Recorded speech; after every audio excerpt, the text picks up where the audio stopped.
Magandang gabi, pambungad sa ating newscast. Idinaos ng Pilipinas, US, Japan at Australia ang unang malakihang joint patrol ng warships at aircraft sa West Philippine Sea para itaguyod ang kalayaan sa karagatan.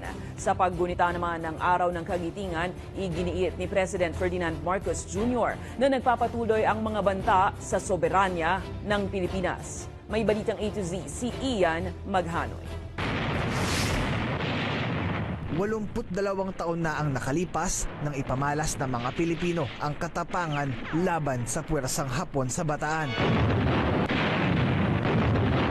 Ngayon, sa Araw ng Kagitingan, iginiit ni President Ferdinand Bongbong Marcos Jr. na nagpapatuloy ang banta sa soberanya ng Pilipinas. Some portend clear and present threats to our sovereign rights and in fact have already caused physical harm to our people.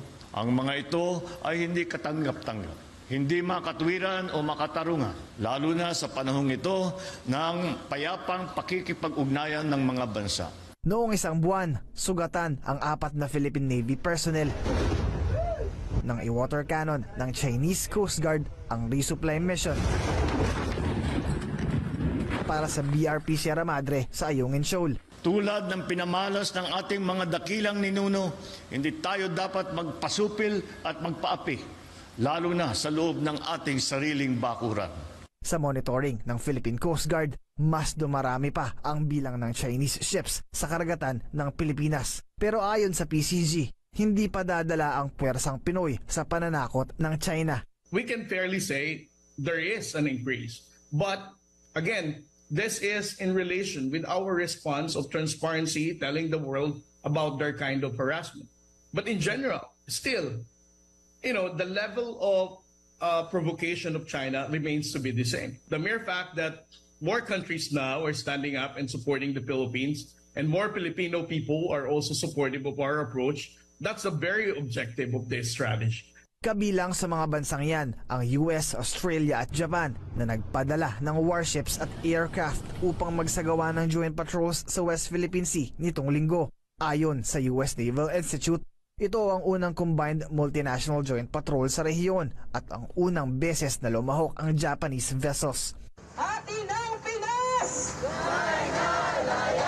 Pero sigaw ng ilang grupo, panahon na para magpatupad ng independent foreign policy ang Pilipinas upang hindi na umasa sa ibang bansa gaya ng Amerika. Nakababahala tayo at hindi natin sinusuportahan ang ganitong paraan, na lutasin ang tunggalian natin sa West Philippine Sea sa pamamagitan ng gira. Ayaw natin ng gira, hindi tayo maka-China at hindi tayo maka-US, tayo ay maka-Pilipino. Pero sa ngayon, magpapatuloy ang pakikipag-alyansa ng Pilipinas. Sa Huwebes, makikipagpulong ang Pangulo kay US President Joe Biden at Japanese Prime Minister Fumio Kishida sa Washington bilang tugon sa Chinese aggression sa Indo-Pacific region. Para sa Balitang A to Z, Ian Maghanoy.